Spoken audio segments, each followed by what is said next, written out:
We're still seeing tremendous growth in our business. So far this year, we're up about 20%. There you guys go. Thank you so much. My pleasure. Y'all have a great rest of your day. Thank you. We've kept that locked away in a vault, and we'll continue to use that same recipe. None of the employees have access to it, so it is still shrouded in a lot of mystery. They like to say it's simple, so they want to keep customers knowing what's on that menu, to be able to easily decipher what they want. Fast food chains fight on a massive battlefield every single day. Some hold the line with precision, others collapse under their own weight. One chain once commanded over 1,000 outposts, but now it's struggling to keep half. Why did customers abandon it, and why does its food still smell like a mistake hours after you've left the drive-thru? Today, we'll rank the fallen, the survivors, and the tactical victors of this war for your lunch money. Quick favor before we move on. If you appreciate this content, consider giving this video a like and subscribing to the channel. Believe it or not, more than 92% of viewers haven't subscribed yet. It's free and only takes a second, but it means the world to us. So did you subscribe already? Great, thank you so much for your support. Now back to the video. Comment your prediction. Who do you think sits at the very bottom? One chain lost half its territory in barely a generation. Not to a rival, but to its own collapse in command. Crispy fish, golden fries, sweet corn, a second cup of coffee.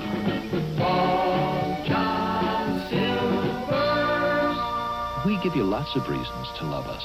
Tangy shrimp, tasty clams, tender chicken, fresh coleslaw, crunchy hush puppies. Long John Silver's went from a fleet of over 1,000 strongholds to barely 600. This is the story of a general that refused to modernize and paid the price in blood and territory. Step into one of their outposts and the wounds are obvious. The rooms reek with stale fry oil long after you've left. Wooden planks and faded anchors signal a maritime theme that no longer inspires, only drags morale down. Reports from the front lines describe hush puppies with the flavor of old freezer burn and fried fish with a damp, greasy shell. This wasn't bold cooking. It was rations served cold in spirit and execution. Desperation crept in with collocation. Sharing the battlefield with Taco Bell was no grand alliance, it was a supply issue. It cut costs, but in optics it read as retreat. 2 flags flying from one bunker doesn't look like strength. It looks like one commander unable to hold the fort alone. It smells good, Carrie. It looks like this is garlic bread. Those are normal fries. Here, get you a piece. Let's see. You can see the. Now this is called the Buford, right? I can taste the barbecue sauce. So I thought it was maybe like barbecue ribs on the sandwich, but no, it's like a burger. That's what I thought at first. It's a burger with barbecue sauce on it. Contrast that with Checkers and Rallies. Their artillery is fries, loaded with seasoning and firepower. But once the smoke clears, the core units, burgers, dogs, shakes, stand weak. A powerful weapon in one hand, but no backup in the other. You can't win wars throwing one specialty shell while your infantry breaks apart. So what's more dangerous? A leader with broken logistics, or a full arsenal of weak weapons? We pushed it further with Little Caesars. A hot and ready slice went to 10 test subjects. Only 1 finished. That's a weapon that misfires. Mass production, cheap inputs, thin results. These failures share one DNA. Speed without accuracy. Nostalgia without repair. Cheapness dressed as value. They sabotage themselves before rivals even aimed. But in any campaign, a few units refuse collapse. Some survive by holding lines with discipline, even while conceding perfection. While some units collapsed under their own supply failures, others executed flawless campaigns. They advanced with tight discipline, strong morale, and weapons that worked every time.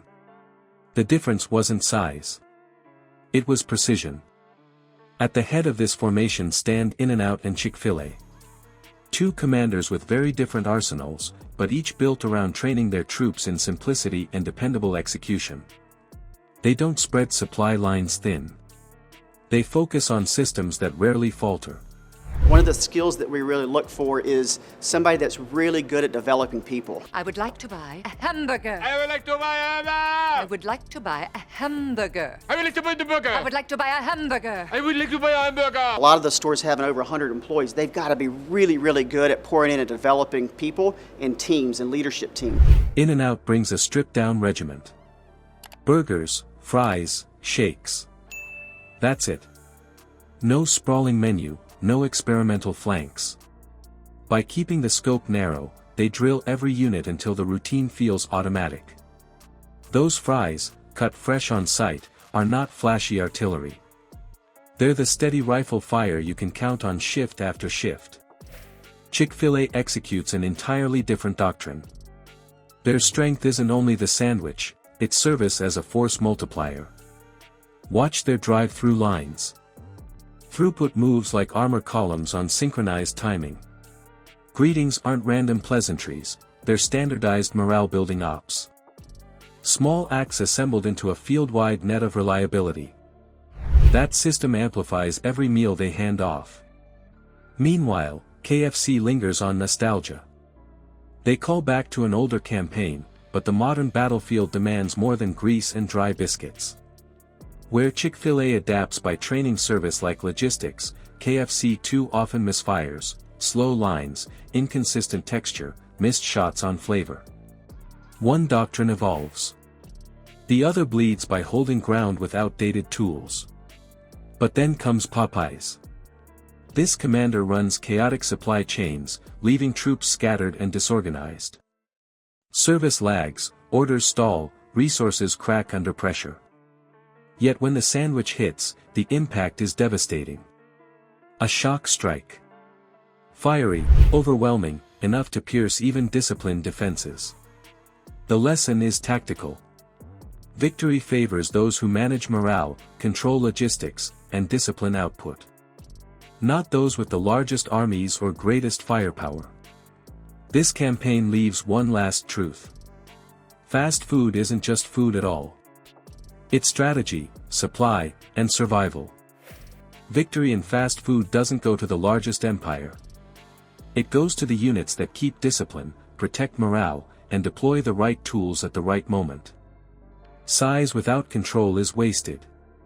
Firepower without support collapses. The real winners maintain order while chaos surrounds them. So now it's your call.